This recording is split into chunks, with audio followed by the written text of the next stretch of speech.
Son las 9:29 y siempre con mucha satisfacción que recibimos aquí en RPP a Pedro Cateriano, que ha sido primer ministro en 2 oportunidades diferentes y con el que queremos hablar sobre su percepción de las elecciones en curso. Pero antes de entrar a ese tema, quisiera que usted nos diga una palabra sobre estas 2 grandes personalidades de nuestra vida pública que han desaparecido ayer y hoy, respectivamente. El día de ayer rendimos homenaje aquí a Luis Bedoya Reyes, fundador del Partido Popular Cristiano, y hoy hemos sufrido la desaparición de Monseñor Luis Bambarén, obispo emérito de la ciudad de Chimbote, exobispo auxiliar de Lima. Señor Cateriano, usted trató bien a ambas personalidades porque Bedoya Reyes tuvo que ver con su carrera política en varios momentos y porque usted es exalumno jesuita y me parece que conoció a Monseñor Bambarén como una severa autoridad de su colegio.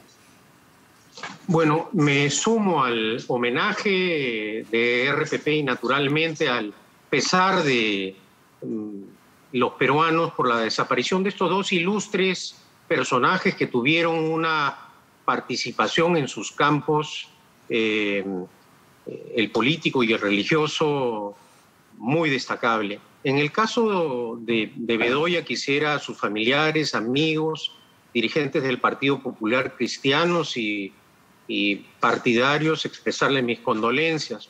Y a la comunidad jesuita, como lo ha recordado Fernando, por quien tengo un especial afecto, también mis condolencias por la desaparición de Monseñor Bambarén. Cada uno en su campo tuvo siempre el Perú, los intereses del país primero. Yo recuerdo 2 casos con Bedoya Reyes. El primero de ellos, cuando se conocen los resultados de la Asamblea Constituyente el año 78, que era la salida de la dictadura de Morales Bermúdez, Bedoya recibe el ofrecimiento para ser presidente de la Asamblea Constituyente. Pero precisamente pensando en los intereses superiores del país, declinó esa legítima aspiración y él mismo dijo, para hacer viable la Asamblea Constituyente hay que fortalecer al partido y a la persona que sacó la mayor cantidad de votos. Y es por esa razón que declinó y apoyó la candidatura de Víctor Raúl Ayala Torre.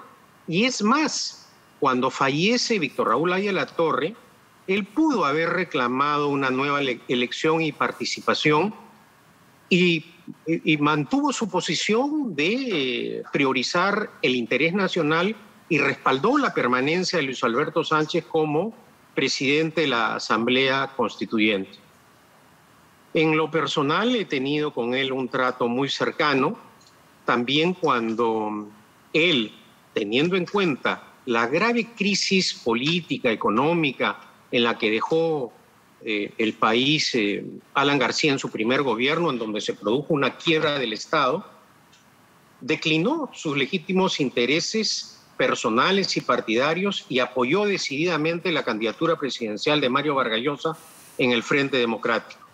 Y después, en lo personal, siempre he tenido una cercanía, he tenido el honor de ser su amigo, y en un momento de extrema dificultad, cuando asumí la presidencia del Consejo de Ministros en la recta final del gobierno del expresidente Humala, sus sabios consejos, su orientación, su sentido de Estado, su responsabilidad cívica, fueron muy importantes para tomar decisiones en ese momento. Y en el caso de Monseñor Bambarén, su labor evangélica, de defensa de los más pobres, también su sentido de Estado y de los intereses permanentes, tuvo un rol decisivo, no solo como obispo de los pobres, sino también, y en eso tú eres testigo de excepción, en impulsar el lugar de la memoria como un centro permanente de defensa de los derechos humanos y sobre todo de los más pobres. Por eso en ese sentido creo que el país ha sufrido una gran pérdida, pero ambos dejan como ejemplo su trayectoria y siempre los tendremos presentes. Muchas gracias por estas evocaciones, Pedro Cateriano, y hagamos ahora lo que ambos hubieran querido que nosotros hagamos, es decir, tratar de explicar nuestro país, tratar de hallar orientación para quien está buscando formarse una opinión sobre por quién debe votar. Y para eso es que lo hemos invitado.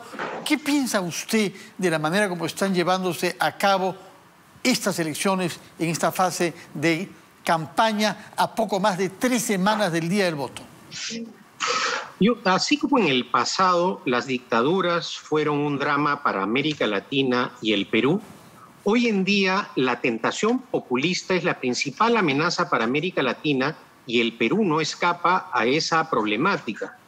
Y creo que en este momento las candidaturas populistas de derecha y de izquierda constituyen una verdadera amenaza para la estabilidad democrática del país.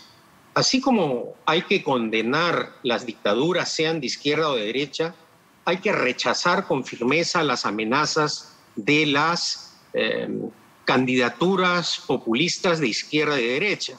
Hoy día América Latina puede vivir esa problemática en el Brasil con Bolsonaro, que es un populista de derecha, o en México, que es López Obrador, un populista de izquierda.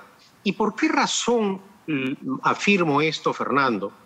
Porque un rasgo distintivo del populismo es que desprecian las formas democráticas, los principios que sustentan a la república. Y en un país como el nuestro, en donde precisamente los gobiernos democráticos no han tenido continuidad en el tiempo, y esta es una de las razones por la carencia de nuestra cultura democrática y conciencia constitucional, apoyar candidaturas populistas en este momento seguramente a algunos puede satisfacer, al mediano y largo plazo constituyen graves problemas para el país. Decir, por ejemplo, que Evo Morales es un gran gobierno y que en el campo minero constituye algo que el Perú debería seguir, no solamente es un planteamiento mentiroso y demagógico, es una mentira absoluta. Un ejemplo, el oro ilegal que sale del Perú hacia Bolivia, lo exporta a Bolivia, porque en Bolivia, durante el gobierno de Evo Morales, la minería ilegal creció. Ese es un ejemplo que debemos seguir, mantener el crecimiento de la minería ilegal en el país. O la paralización de la exploración minera en Bolivia como consecuencia de las medidas que adoptó Evo Morales de expropiación e intervención del Estado. La exploración en el campo minero en Bolivia está prácticamente detenida. Igualmente, vamos a la derecha. ¿Cómo podemos confiar en un candidato que dice públicamente y con total impudicia: saquemos a Sagasti para colocar en la presidencia de la República al general Gibovich? Ese candidato sin duda alguna carece de convicciones democráticas, de una formación, de una cultura democrática, y solo ese hecho en cualquier país civilizado sería una causa para cuestionar con firmeza y rechazar esa candidatura. Por esa razón creo que es necesario que la ciudadanía en general evalúe y vote reflexivamente, porque lo que hacemos cíclicamente en democracia es entregar el poder a personas que van a decidir los destinos del país. Y en esta ocasión vemos que ninguna de las candidaturas tiene una adhesión contundente de parte de la ciudadanía. Son muy pobres los porcentajes que reflejan las encuestas. Y es precisamente porque en la campaña también hay evidentemente una carencia de propuestas para salir acaso de una de las crisis más graves de nuestra historia republicana. Nos ha dicho usted claramente por qué el populismo de derecha o de izquierda termina siendo negativo para la economía y para el país. Eso respecto de algunas propuestas formuladas por unos u otros candidatos. Pero ¿qué silencios reprocha usted a nuestros candidatos? ¿Qué temas cree usted que no están siendo abordados? ¿Qué propuestas piensa usted que son inhibidas o simplemente dejadas de lado? Por ejemplo, acabo de mencionar el tema minero. Necesitamos definir lo que es la minería. El Perú no puede darse el lujo de seguir paralizando las inversiones mineras. Y sin duda alguna, tal como han venido ejecutándose los proyectos mineros, la riqueza que genera la minería no ha sido compartida. Yo no planteo ahora un capitalismo popular como el que ofreció Vargas Llosa en su campaña, pero sí creo que hay que, por ejemplo, hacer una reforma radical al canon minero.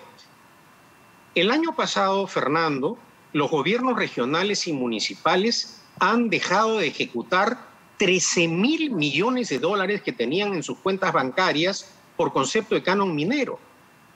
Por eso creo que el 50% del canon minero debe ir directamente mediante fideicomisos a los pobladores de las zonas de influencia minera para que sean invertidos en construcción de vivienda, agua potable, educación y salud. Ahora que menciono el tema de agua potable, Fernando, ¿cómo puede ser posible que 6 millones de peruanos carezcan de agua potable? Y por prejuicios ideológicos y políticos defendamos un monopolio estatal, porque el Estado tiene cerca de 59 empresas a nivel nacional que no dan este servicio básico a la gente. Continuar con esta política de inacción e ineficiencia constituye una violación sistemática de los derechos humanos contra la gente. Yo no planteo la privatización como dicen los que cuestionan cuando pido la reforma radical del tema del suministro del agua potable en el Perú. Lo que sí creo es que no podemos continuar con empresas estatales controladas por intereses políticos de los sindicatos y por presiones políticas que impiden que la gente tenga agua. Habrá que evaluar propuestas, de acuerdos de gobierno a gobierno, cooperación internacional. El poco tiempo que nos queda, pedirle su opinión sobre el conflicto creado por la huelga de los transportistas. Si usted estuviera en el gobierno en estas circunstancias, ¿qué camino exploraría para resolver esta huelga que tanto daño está generando a muchas familias peruanas? Bueno, Fernando, ya lo hice con anterioridad cuando fui presidente del Consejo de Ministros. Cuando se usa la violencia, no se puede dialogar con los violentistas. No se puede dialogar democráticamente cuando existen instrumentos jurídicos que permiten el diálogo. El hecho de bloquear carreteras en plena crisis sanitaria constituye un inaceptable chantaje político.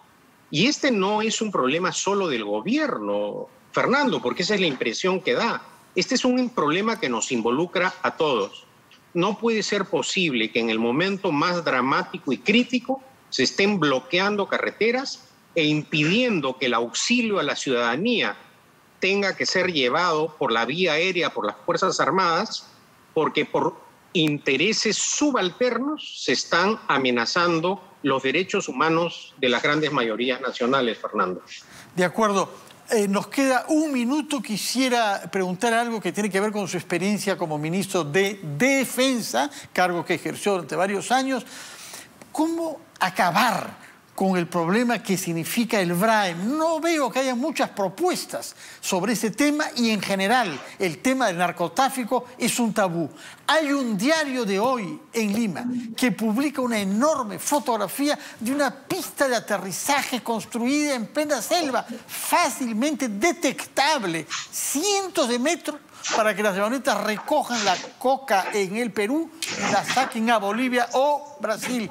¿Qué ha fallado en el esquema militar y policial para que no hayamos podido acabar, pese a tanta inversión económica y tanto esfuerzo humano, con ese flagelo inaceptable?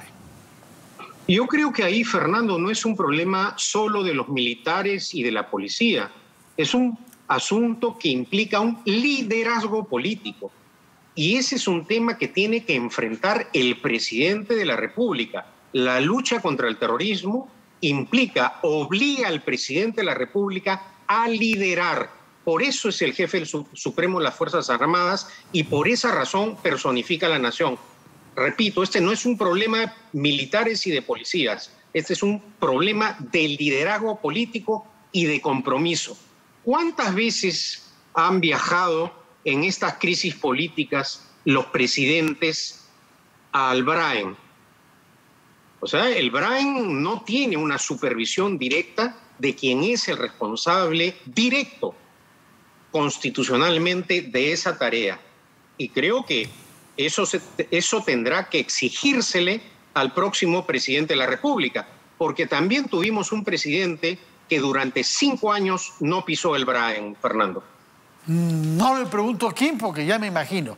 Pero y usted ya sabe quién es. Bueno, sabe quién es. Quizá no nuestro público, pero en fin, si lo quiere guardar en reserva... Bueno, en todo caso no lo guardo en reserva, porque toda esta historia la cuento en mi libro, Sin Anestesia, una década de lucha por la democracia. Fernando, yo no callo las cosas. No, yo lo sé, lejos de eso, y creo que Bedoya Reyes más bien proponía que las diga con un tono más bajo, ¿no?